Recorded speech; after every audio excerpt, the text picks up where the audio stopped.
बिस्मिल्लाहिर्रहमानिर्रहीम। अस्सलाम वालेकुम। मेरा नाम है अम्मार शाह। आज का जो हमारा टॉपिक है वो है मुस्लिम साइंटिस्ट कि मुसलमान जो साइंसदान हैं उनका क्या किरदार है साइंस के अंदर और स्पेसिफिकली बायोलॉजी के अंदर, कि इन्होंने प्लांट्स और एनिमल्स के बारे में क्या रिसर्चेस की हैं और कौन कौन सी बुक्स लिखी हैं इनके ऊपर, और अपना हिस्सा जो है साइंस के अंदर वो क्या डाला है, कितना डाला है और किस कदर डाला है, इसको आज हम पढ़ेंगे। सबसे पहले जो साइंटिस्ट हैं उनका नाम है जाबर बिन हयान। ये पैदा हुए 721 एडी में और इन्होंने वफात पाई 815 एडी में।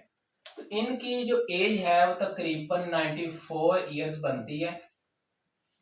यहाँ पे एडी का मतलब है after the death of Christ, यानी कि जब हजरत ईसा अलैहिस्सलाम की वफात हुई तो उसके बाद से ये कैलेंडर जो है जारी हुआ। जाबर बिन हयान जो था वो एक मुस्लिम साइंटिस्ट था। तो इसका इंट्रोडक्शन हम पहले पढ़ते हैं, फिर उनका वर्क पढ़ते हैं और फिर इनकी फेमस बुक्स पढ़ते हैं। सिर्फ इनकी नहीं बल्कि बाकी जो साइंटिस्ट हैं उनकी भी हम ऐसे ही इंट्रोडक्शन पढ़ेंगे, वर्क्स पढ़ेंगे और इनकी फेमस बुक्स कौन कौन सी हैं इनके बारे में पढ़ेंगे। जाबर बिन हयान ईरान में पैदा हुए। ईरान में कब पैदा हुए? 721 एडी को।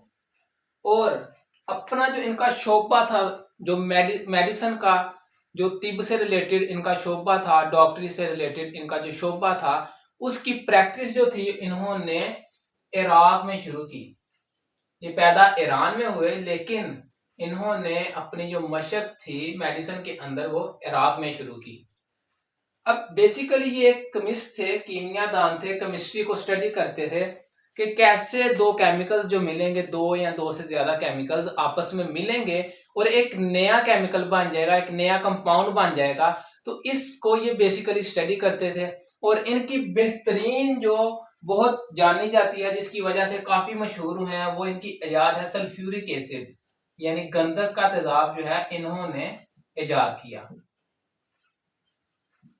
तो एक्सपेरिमेंटल इन्वेस्टिगेशन करते थे केमिस्ट्री में, यानी कि ये साइंसदान ही थे। हमने साइंस की डेफिनेशन क्या पढ़ी थी? Science is a knowledge that is gained from observation, जो हमारे पास आता है ऑब्जर्वेशन से, एंड एक्सपेरिमेंटेशन, और एक्सपेरिमेंट करने से। तो ये क्या करते थे कि केमिस्ट्री के अंदर एक्सपेरिमेंटल इन्वेस्टिगेशन इन्होंने बहुत ज्यादा की और बहुत ज्यादा कंपाउंड्स बनाए, बहुत ज्यादा कंपाउंड्स को दरियाफ्त किया। अब इन्होंने इसके अलावा प्लांट्स को भी स्टडी किया और एनिमल्स को भी स्टडी किया। और सिर्फ इतना ही नहीं, इनको स्टडी करने के अलावा इनके ऊपर बुक्स भी लिखी कि इनमें ये खसूसियात पाई जाती हैं प्लांट्स में, और एनिमल्स में ये फलां फलां खसूसियात पाई जाती हैं। उसके ऊपर इन्होंने अपनी किताबें भी शाया की। इनकी जो फेमस बुक है, मशहूर किताबें जो हैं, उनमें एक है अल नबातात। नबातात का मतलब होता है प्लांट्स, पौधे। तो ये किताब जो है इनकी प्लांट्स के ऊपर है, अल नबातात। और दूसरी जो इनकी किताब है वो है अल हैवान।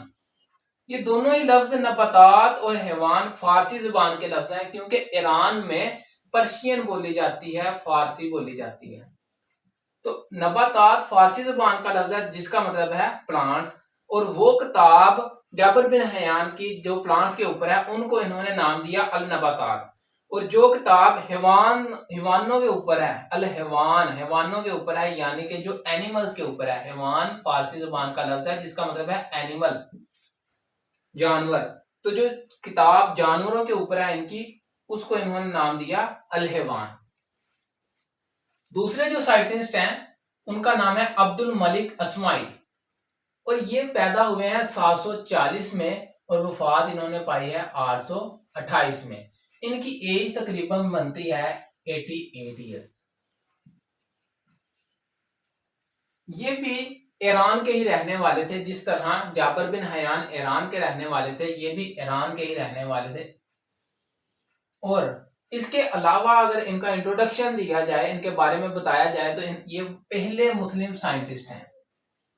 किस तरह पहले मुस्लिम साइंटिस्ट हैं? साइंटिस्ट तो ये भी थे जाबर बिन हयान, लेकिन ये किस वे से इन्हें पहले मुस्लिम साइंटिस्ट होने का खिताब हासिल है, वो इस वे में इन्हें पहला मुस्लिम साइंटिस्ट कहा जाता है कि इन्होंने पहली दफा डिटेल स्टडी की, मुकम्मल स्टडी की एनिमल्स के ऊपर, यानी कि एक एक एनिमल के ऊपर इन्होंने स्टडी की और सिर्फ यही नहीं, डिटेल में स्टडी की कि इसके अंदर क्या क्या चीज पाई जाती है, उसका फंक्शन क्या है और वो किस तरह से अपना काम परफॉर्म करती है। इस सब को स्टडी किया इन्होंने अब्दुल मलिक अस्माई ने, यानी कि इन्होंने डिटेल स्टडी की एनिमल में पहली दफा। तो इन्हें फर्स्ट मुस्लिम साइंटिस्ट कहा जाता है who studied animal in details. Famous book जो है इनकी वह है अल अबील। अब ये जो लफ्ज है ये सारे के सारे फारसी जुबान के हैं, क्योंकि ईरान में फारसी बोली जाती है, पर्शियन बोली जाती है। अबिल का मतलब होता है ऊंट यानी कैमल। तो इनकी वो बुक जिसके अंदर इन्होंने कैमल को स्टडी किया और इसके बारे में लिखा है, उसको इन्होंने नाम दिया अल अबिल। इसके अंदर, इस किताब के अंदर ऊंट के मुतालिक सारी इंफॉर्मेशन मौजूद है। खेल ये भी फारसी जुबान का लफ्ज है जिसका मतलब होता है घोड़ा यानी हॉर्स। तो इस किताब के अंदर हॉर्स के मुतालिक तमाम की तमाम इंफॉर्मेशन मौजूद है। अल वहूश, वहूश का मतलब होता है एनिमल्स, जानवर। तो जानवरों के मुताल्लिक काफी ज्यादा इंफॉर्मेशन इस किताब के अंदर मौजूद है जिसका नाम है अल वहूश। और अब रह गए इंसान। इंसानों के ऊपर भी इन्होंने स्टडी किया और इसको अपनी किताब में लिखा जिसको इन्होंने नाम दिया खल्कुल इंसान, के इंसान की तख्लीक कैसे हुई, इंसान जो है बना किस तरह से है, इसका वजूद क्या है। तीसरे साइंटिस्ट हैं अबू अली सीना। अबू अली सीना बहुत ही मशहूर साइंटिस्ट हैं और इन्हें फाउंडर ऑफ मेडिसिन भी कहा जाता है, यानी कि इन्होंने मेडिसिन को इजाद किया। कैसे कि कौन सी बीमारी है, कौन से पेशेंट को कौन सी दवाई देनी है, उसको हम कहाँ से लेंगे, कहाँ से उसको अखज करेंगे, किस प्लांट से लेंगे, या हम ऐसे कह सकते हैं कि किस प्लांट को हम यूज करेंगे किस बीमारी के लिए, उसके बारे में काफी ज्यादा इंफॉर्मेशन हमें अबू अली सीना ने दी। ये पैदा हुए 1980 में और 1037 में इन्होंने वफात पाई। इनकी जो एज है वो बनती है 57 ईयर्स। अगर देखा जाए तो इनकी एज जो है वो कम होती जा रही है। इनके इंट्रोडक्शन में आता है कि ये पैदा हुए उज़्बेकिस्तान में और इन्हें फाउंडर ऑफ मेडिसिन भी कहते हैं, यानी मेडिसिन की इन्होंने बुनियाद रखी। और वेस्ट के अंदर यानी यूरोप ममालिक में, जैसे कनाडा हो गया वेस्ट के अंदर आता है, यूरोप हो गया, यूनाइटेड किंगडम हो गया, न्यूजीलैंड, ऑस्ट्रेलिया, तो यूरोप वाली साइड में वेस्ट के अंदर इन्हें एविसीना के नाम से जाना जाता है।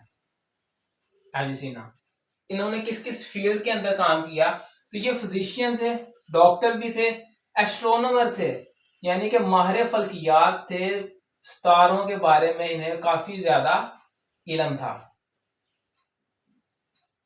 सितारों के बारे में, सूरज के बारे में और जो अर्थ के तरह प्लैनेट्स हैं उनके बारे में काफी इल्म इनके पास था। उसके अलावा ये पोएट भी थे, शेर व शायरी भी करते थे और फिलोसफर भी थे। इनके पास काफी ज्यादा फलसफा था, काफी ज्यादा नॉलेज इनके पास मौजूद था।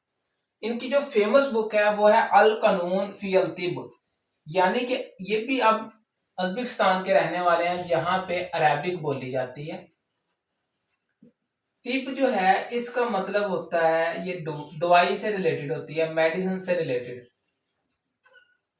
और कानून का मतलब कि कौन से रूल्स हैं, कौन से कानून हैं। इसके अंदर वो कानून बताए गए हैं कि कौन सी मेडिसिन जो है किस दवाई बीमारी के लिए इस्तेमाल की जाएगी, उसके बारे में इस किताब के अंदर लिखा हुआ है अल कानून फी अल तिब। इसे बहुत ही मेन किताब समझा जाता है और इसे आज भी यूरोप के अंदर पढ़ाया जाता है डॉक्टर्स को, और इसे एक मेन पिलर समझा जाता है, बहुत ही बुनियादी किताब समझा जाता है।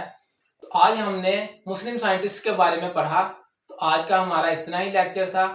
अच्छी दुआओं के साथ इजाजत देता हूँ। अल्लाह हाफिज।